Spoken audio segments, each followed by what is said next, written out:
Good morning. सबको सुप्रभात है। प्रभु यीशु के नाम में सबको अभिनंदन। एक और सुअवसर, एक और मौका प्रभु के सम्मुख आने का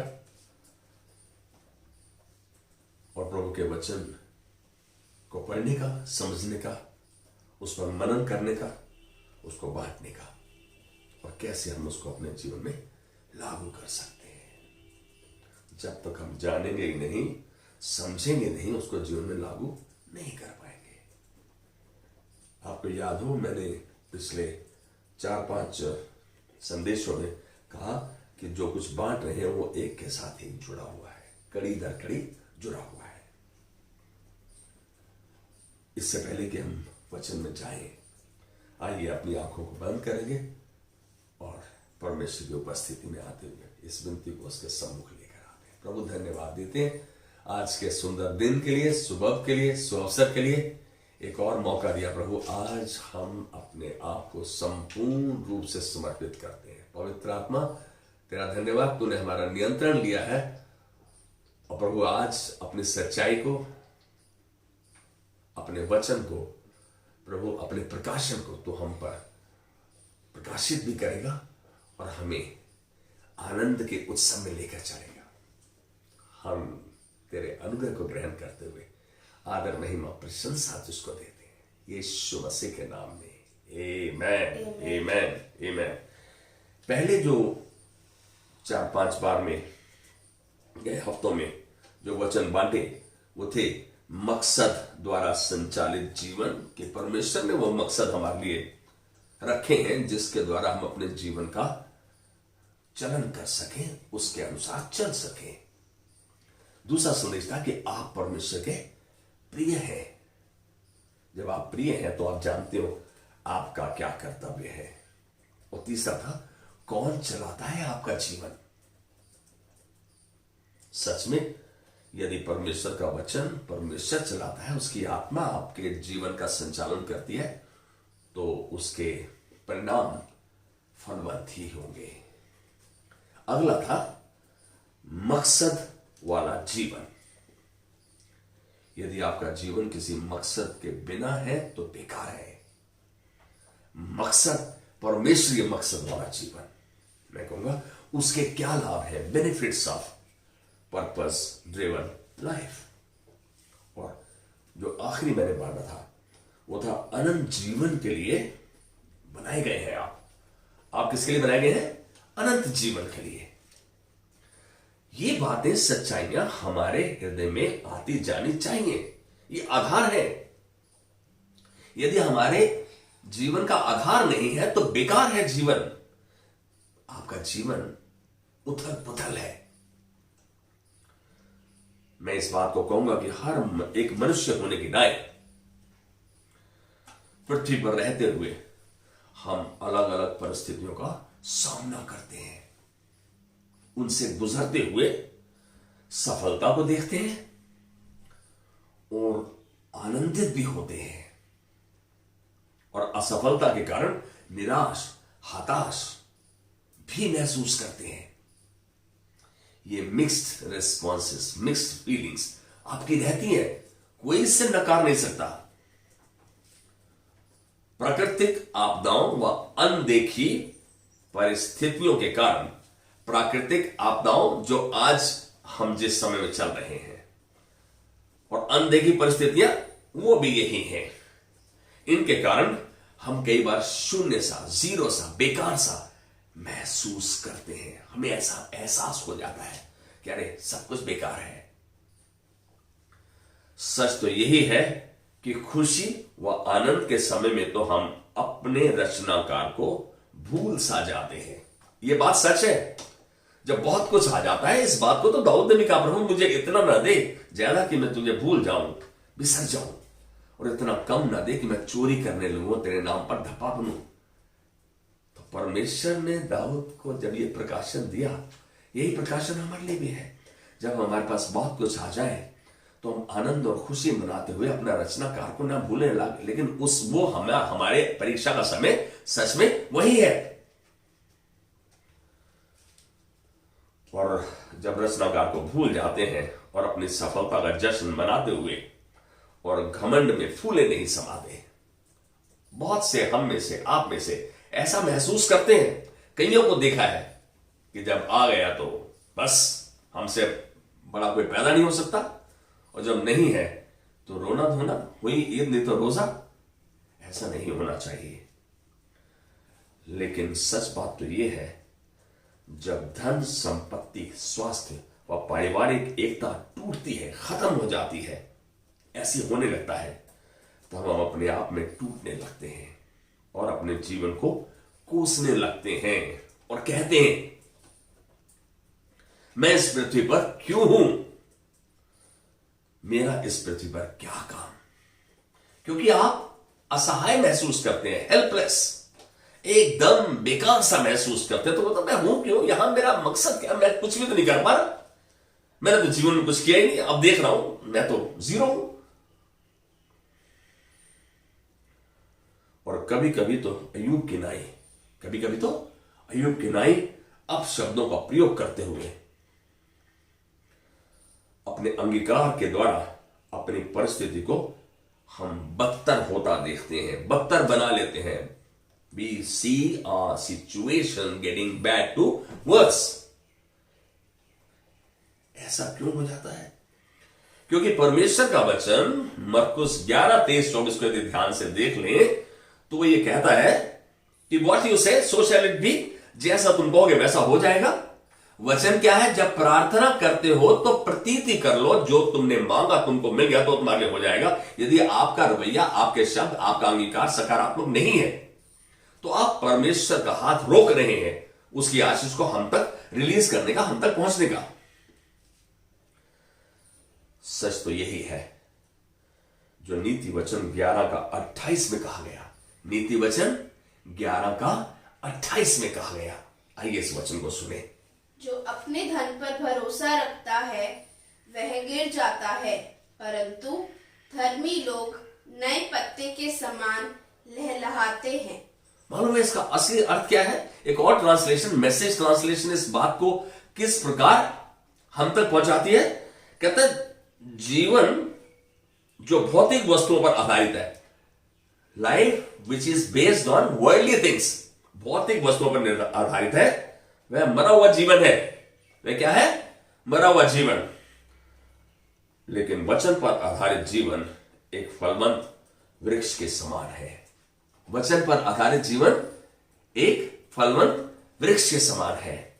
यिर्मयाह 17:7 और 8 जो हमने ऊपर अभी पढ़ा, ऊपर कहे गए सच की पुष्टि करता है। यिर्मयाह 17:7 और 8। धन्य है वह पुरुष जो यहोवा पर भरोसा रखता है, जिसने परमेश्वर को अपना आधार माना है। वह उस वृक्ष के समान होगा जो नदी के तीर पर लगा हो और उसकी जड़ जल के पास फैली हो। जब घाम होगा तब उसको ना लगेगा, उसके पत्ते हरे रहेंगे और सूखे वृक्ष में भी उनके विषय में कुछ चिंता ना होगी, क्योंकि वह तब भी फलता रहेगा। मालूम है इस वचन में क्या दिखा रहा है? यहां दिखा रहा है जिस मनुष्य का जीवन वचन पर आधारित है, जो परमेश्वर भरोसा रखेगा, वही तो अपने जीवन को उसके वचन पर आधारित करेगा। कहता है वह उस वृक्ष के समान होगा जो नदी के किनारे लगाए जाते हैं, उसकी जड़ जल के पास फैली हो। जब धूप होगी तो उसको ना लगेगी, और जब उसके पत्ते हरे रहेंगे, और जब सूखे वर्ष में भी उनके विषय में कुछ चिंता ना होगी, क्योंकि वह वृक्ष तब भी फलवंत होगा। हम सबकी इच्छा, आशा, आकांक्षा यही है। हम सब फलवंत वृक्ष की राई बनना चाहते हैं, लेकिन हम में से कोई भी परमेश्वर के वचन पर अपने जीवन को आधारित नहीं करना चाहता। सहूलत और समझौता हम आधार बना लेते हैं। जब हमें सूट कर दिया हमने मान लिया, जब सूट नहीं किया नहीं माने। लेकिन जब हम कंप्लेंट करते हैं तो कहते हैं हम तो सब मानते हैं, हमने तो कभी किसी का बुरा नहीं किया। आज एक बात जानो, अपने जीवन को रोजमर्रा में रात सोने से पहले एक बार आंखों देखो, आप किस किस से मिले, क्या कहा, क्या कुछ किया, क्या परमेश्वर के वचन के आधार पर सब कुछ किया? कहा हमें परमेश्वर का वचन गाइड भी करेगा और गार्ड भी करेगा। यही बात भजन संहिता 1 का 1 से 3 में कही गई कि धन्य है वह पुरुष जो दुष्टों की युक्ति पर नहीं चलता, ना ही पापियों के मार्ग में खड़ा होता है, ना ही ठट्ठा करने वालों की मंडली में बैठता है। वह तो परमेश्वर की व्यवस्था पर दिन रात मनन करता है, उससे प्रसन्न होता है। ऐसा मनुष्य उस वृक्ष के समान है जो नदी नालियों के किनारे लगाए जाते हैं, जो जिसके पत्ते हमेशा हरे भरे जाते हैं और अपनी ऋतु में फलता है। ऐसा मनुष्य जो कुछ करे वह सफल होता है। आप ये देखो कि हम बार बार इस बात को देखते हैं कि वचन को जानना, वचन को समझना, बार बार वचन को पढ़ना। हम ये समझते हैं कि हमें तो बस वचन पढ़ लिया सब कुछ आ गया, लेकिन पढ़ने पर और जानने से नहीं आ गया जब तक हम उसको मानते नहीं, जब तक हम अपने जीवन का हर पहलू उसको आधार नहीं बना लेते। क्या यह सच नहीं कि हम जानते हुए भी भटक जाते हैं, जानबूझकर गलती करते हैं? अरे ये सच है। हम सबको इस सच जानने की आवश्यकता है। हम सबको इस सच को जानने की आवश्यकता है। जब तक हम किसी चीज को आवश्यकता नहीं बना लेते, हम उस पर चलन शुरू नहीं करते। यदि हम चाहते हैं कि हम फलवंत वृक्ष की नाई रहें, तो यह आवश्यकता होनी चाहिए कि उसका वचन हमारे जीवन का आधार रहना चाहिए। और वह यह है, क्या है वो सच? वो सच यह है मसीह की श्रेष्ठता और उसके कार्य। परमेश्वर का बड़ापन, श्रेष्ठ क्या काम किया, उसका कार्य क्या है। यहां कहूंगा उसका वचन, मसीह की श्रेष्ठता उसके वचन के द्वारा मालूम पड़ेगी, उसके कार्य उसके वचन के द्वारा मालूम पड़ेंगे। हमको कैसे जीवन को आधारित करना है, कैसे चलना है, उसके वचन हमें निर्देश करेगा। His word is lamp unto my feet and light unto my path. उसका वचन मेरे पांव के लिए दीपक और राह के लिए उजियाला है। जब तक हम उसके वचन को थाम कर और अपने जीवन का संचालन चलन उसके अनुसार नहीं करते, हम फल को नहीं देखते। सच्चा फल जो हर ऋतु में लगता है। हम तो देख रहे हैं एक बार फल आ गया, उसके बाद पेड़ पे फल ही नहीं है। हम समझते हैं फल क्यों नहीं आ रहा, लेकिन हमें ये जानने की जरूरत है। आइए इसे कुलूसियों के पहले अध्याय में 15वीं आयत में देखते हैं। हम इसे पढ़ेंगे तो हमें सच मालूम पड़ेगा।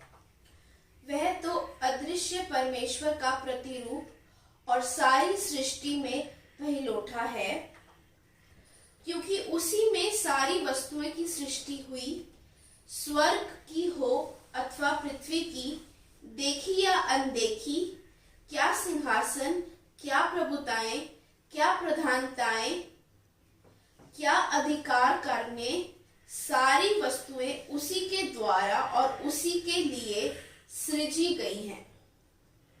यहां आप देख रहे हैं कितने सब कुछ, जो कुछ हम सोच सकते हैं, देख सकते हैं, वो किसने बनाया, किसके द्वारा बना गया। यहां साफ कह रहा है वह तो अदृश्य परमेश्वर का प्रतिरूप और सारी सृष्टि में पहलौठा है, पहला। क्योंकि उसी में सारी वस्तुओं की सृष्टि हुई। हम भी स्वर्ग हो या पृथ्वी हो, देखी या अनदेखी, क्या सिंहासन, क्या प्रभुताएं, क्या प्रधानताएं, क्या अधिकार, सारी वस्तुएं उसी के द्वारा और उसी के लिए बनाई गई, सृजी गई, उसी के लिए, उसके द्वारा। हमारा रोल क्या है? ध्यान से सोचो। मैं कहूंगा यह सब प्रभु से ही शुरू होता है, प्रभु से शुरू हुआ है। It's all started with God, with God only. अय्यूब 12:10 में वचन इस बात को पक्का करता है। अय्यूब 12:10 में वचन इस बात को पक्का करता है। देखेंगे वचन क्या कह रहा है। उसके हाथ में एक एक जीवधारी का प्राण और एक एक देहधारी मनुष्य की आत्मा भी रहती है। हाँ, यदि इस बात को हम दूसरे अनुवाद में देखें तो कहता है कि परमेश्वर ही है जो अपनी रचना के जीवनों को निर्देशित करता है, चलाता है, और हर एक का जीवन व प्राण उसी के हाथ में है। अरे जब उसी के हाथ में है तो हम नकारात्मक होने की नहीं ये कहते हैं जब सब कुछ उसने करना है, सब कुछ उसके हाथ में, तो फिर मैं क्यों करूं? ऐसा नहीं है। यदि सब कुछ उसके हाथ में है, उसने सब कुछ सिरजा है, उसने वो हमें इस पृथ्वी पर एक भंडारी होने के नहीं हमारे हाथ में दिया है। हम भंडारी होने के नहीं कैसे उसका सुचारू रूप से इस्तेमाल करते हैं यह जरूरी है। तो उसके लिए उसके वचन का जानना अति आवश्यक है। हर बंदे का जीवन और मृत्यु परमेश्वर के हाथ में है। जानो, जब सब कुछ उसी के द्वारा और उसी के लिए बना और जीवन और मृत्यु की सारी सामर्थ्य उसी के पास है, फिर हमारा क्या कर्तव्य है, हमारी क्या जिम्मेदारी है, हमारा क्या रोल है? मैं कहूंगा हमारा एक ही कर्तव्य है कि हम अपने जीवन को उसके वचन पर ही आधारित करें। हम अपने जीवन को उसी के वचन पर आधारित करें।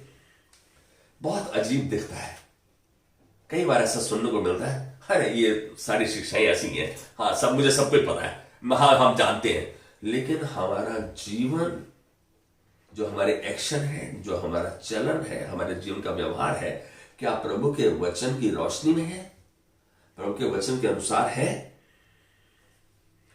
कहता है यदि हमारा जीवन उसके वचन पर आधारित है, यदि आधारित नहीं है तो हम जीवन की नहीं वरन मृत्यु ही की ओर बढ़ रहे हैं। मैंने भी पहले भी कहा था, हमने देखा वचन में कि जो भौतिक वस्तुओं पर जिसका जीवन आधारित है, जिन जन का, वो मृत्यु की तरह है, लेकिन जो वचन पर आधारित है वो जीवन भी है और शांति भी है उसमें। कितनी भली बात परमेश्वर ने हमारे लिए कही। रोमियो 8:6 कहता है, शरीर पर मन लगाना तो मृत्यु है, परंतु आत्मा पर मन लगाना जीवन और शांति है। ये बात हमारी समझ में आ रही है? शरीर पर मन लगाना मृत्यु है, आत्मा और वचन पर मन लगाना जीवन और शांति है। आत्मा और वचन, मालूम है यीशु ने इस बात को साफ किया यूहन्ना 6:63 में।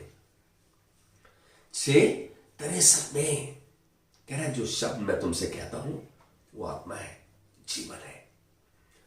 हम कह रहे हैं मालूम नहीं कहा, अरे जब आप उसके वचन को, वचन कौन है? परमेश्वर का जो वचन है वो यीशु मसीह। हम जब यीशु मसीह को, उसके जीवन को, उसकी महानता को, उसके कार्य को जानते हैं तो हमको जीवन का उद्देश्य और मार्ग दिखाई देने लगता है, साफ हो जाता है, हमारी सोच बदलने लगती है।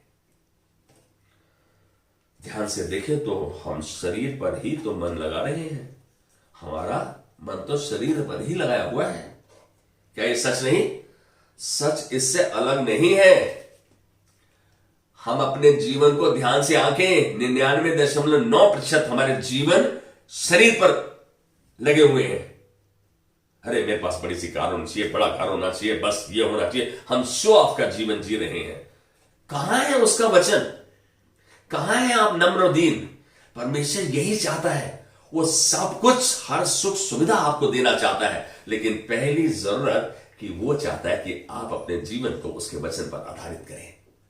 मुझसे क्या चाहता है, मेरा यहां क्या रोल है? मालूम है आज का आधार, आज का शीर्षक, आज का अनुमान यही है कि मैं इस पृथ्वी पर क्यों हूं, मेरा इस पृथ्वी पर क्या काम है। आप जान रहे हैं इसी संदेश में आखिरी आयत में आपको खुलासा भी होगा, लेकिन अभी नजर आ रहा है मेरा जीवन, मेरा इस जीवन में जीने का काम क्या है, मैं क्यों हूं। मैं फल को देखकर नहीं, लेकिन इसलिए कि प्रभु ने मुझे रचा है, उसके वचन पर अपने जीवन को आधारित करूं और उसके वचन के अनुसार अपने जीवन को जीऊं। परमेश्वर ने कहा ना, पहले मेरे धर्म और मत्ती 6:33 में, पहले मेरे धर्म और राज्य की खोज करो, बाकी सब वस्तुएं भी तुम्हें दे दी जाएंगी। हम तो वस्तुओं पर ध्यान लगाए हुए हैं, मन लगाए हुए हैं। हमारा ध्यान परमेश्वर के राज्य की ओर, उसकी धार्मिकता की ओर नहीं है। और यदि है तो अपने वचन का पक्का है, वो कभी हमको किसी भली वस्तु की घटी नहीं होने देगा। अजीब बात है। प्रभु चाहता है कि हम उसके आत्मा व वचन पर मन लगाएं, ताकि हम खुले में आजाद जीवन जी सके। परमेश्वर ने हमें बंधुआई से छुटकारा दिया है ताकि हम खुले में आजाद जीवन जी सकें। आजादी का मतलब सब कुछ करने का, गलत काम करने का लाइसेंस नहीं है। परमेश्वर के वचन के अनुसार चलते हुए हम उसके आनंद, उसकी शांति को महसूस कर सकते हैं। बचपन में यह कहावत हमको बहुत सुनने को मिली, God helps those who help themselves. जो अपनी मदद खुद करते हैं, परमेश्वर उनकी मदद करता है। लेकिन यीशु का वचन इस बात के विपरीत है। यीशु का वचन इस बात के विपरीत है, बिल्कुल उल्टा है। वो कह रहा है self help is no help, self help is no help, self sacrifice is the way. यीशु का दैट इज माय वे। अपनी मदद कोई मदद नहीं, आत्म बलिदान ही एक तरीका है। आप समझ रहे हैं इस बात को? मत्ती 16:25 इस बात को साफ करता है। मत्ती 16:25 इस बात को साफ करता है और कहता है, क्योंकि जो कोई अपना प्राण बचाना चाहे वह उसे खोएगा, और जो कोई मेरे लिए अपना प्राण खोएगा वह उसे पाएगा। ये वचन कितने आराम से हम जो अपना प्राण खोएगा वो पाएगा, जो पाएगा खोएगा। अरे क्या है ये? इसके ये वचन इतना रहस्यमय है। हम समझते हैं कि हमको वचन समझ में आ गया। हम ध्यान से देखें, परमेश्वर का ज्ञान रहस्यमय है, मिस्ट्री है। गहराई में उसके मकसदों में पाया जाता है, गहराई में उसके मकसदों में ही पाया जाता है। आप इसे यूं ही सतह पर नहीं पा सकते। You can not find it on the surface as it is when you read the word of God. You will not find revelation unless you apply the word in your life. यह कोई आज का संदेश नहीं, लेकिन यह तो बहुत पुराना संदेश है। क्या है? बहुत पुराना संदेश है। यह वह तरीका है जो परमेश्वर ने निर्धारित किया, जिसके द्वारा वह हम में उत्तम दान उभार सके। परमेश्वर ने यह तरीका निर्धारित किया, निश्चित किया, ताकि वो हम में उत्तम दान उभार सके। हमारे पृथ्वी पर आने से पहले से ही, हमारे पैदा होने से बहुत पहले से, मैं कहूंगा कि सृष्टि की रचना से पहले से ही उसने इसकी योजना बनाई। सच में हम केवल मसीह में ही जान पाते हैं ये सब कुछ, कि हम कौन हैं और हमारा जीवन का मकसद क्या है। केवल मसीह में जान पाते हैं कि हम कौन हैं और हमारा मकसद जीवन का क्या है। आप इसके बाहर नहीं जान सकते। आप अपने आप अपनी योजनाओं के द्वारा नहीं जान सकते आपका मकसद क्या है। अभी कोरोना काल में कई ऐसे बड़े बड़े अधिकारी, कई मंत्री, कई जिन्होंने बहुत कुछ सोचा, बहुत लंबी योजनाएं थी, अनफॉर्चुनेटली इस महामारी ने उनको निगल लिया। हम इस बात जाने, क्या यह परमेश्वर की योजना के बाहर है? बिल्कुल उसके तहत है। हम उसका भय माने, उसका आदर करें, उसके वचन को समझें। हमारा जीवन का मकसद क्या है, हम केवल मसीह के द्वारा, मसीह में ही जान पाते हैं। बहुत पहले जब हमने मसीह के बारे में सुना और हम में आशा बंधी, हमने जब उसके वचन के बारे में सुना, जब उसके सुसमाचार को सुना और हमें आशा बंधी, मसीह की आंखें हम पर पहले ही से लगी हुई थी, बहुत पहले से। मालूम है, इस वचन को मैं पुष्टि करूं, यदि यिर्मयाह का 1:5 में देखते हैं कि तेरी मां के गर्भ में रचने से पहले मैंने तुझ पर चित्त लगाया, तेरे बारे में सोचा, तेरे बारे में प्लानिंग की, योजना बनाई। परमेश्वर की योजना कितनी पुरानी है, लेकिन बाइबल यह भी बतलाती है कि उसने सृष्टि के रचने से पहले ही हमको चुन लिया था। हम इसके बारे में आभारी नहीं है, एहसानमंद नहीं है परमेश्वर के। हम इस एहसान को मानते हुए, प्रभु जब सब कुछ तूने सुना, मैं खाली तेरा कहा मानूंगा, तेरे कहे पे चलूंगा। हम इस हद तक नहीं आ रहे। बहुत पहले से उसकी आंखें हम पर थी, हमारे लिए उसके पास योजना थी, योजना है आज कहूंगा, हमारे उस महिमा युक्त जीवन के लिए, बेकार का जीवन के लिए नहीं, जीरो शून्य जीवन के लिए नहीं, उस महिमा युक्त जीवन के लिए उसके पास योजना। उसको संपूर्ण, हम इस बात को जाने, हम उसकी महिमा युक्त जीवन के अटूट हिस्से हैं, उसके संपूर्ण उद्देश्य का हम हिस्सा हैं। क्या do you consider yourself to be part of his plan? यह सच को जानना आपके लिए आवश्यक है।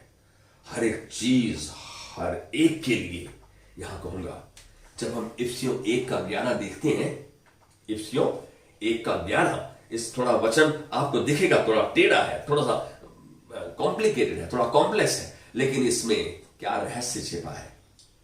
उसी में जिसमें हम भी उसी की मनसा से, जो आपकी इच्छा के मत के अनुसार सब कुछ करता है, पहले से ठहराए जाकर मिरास बने।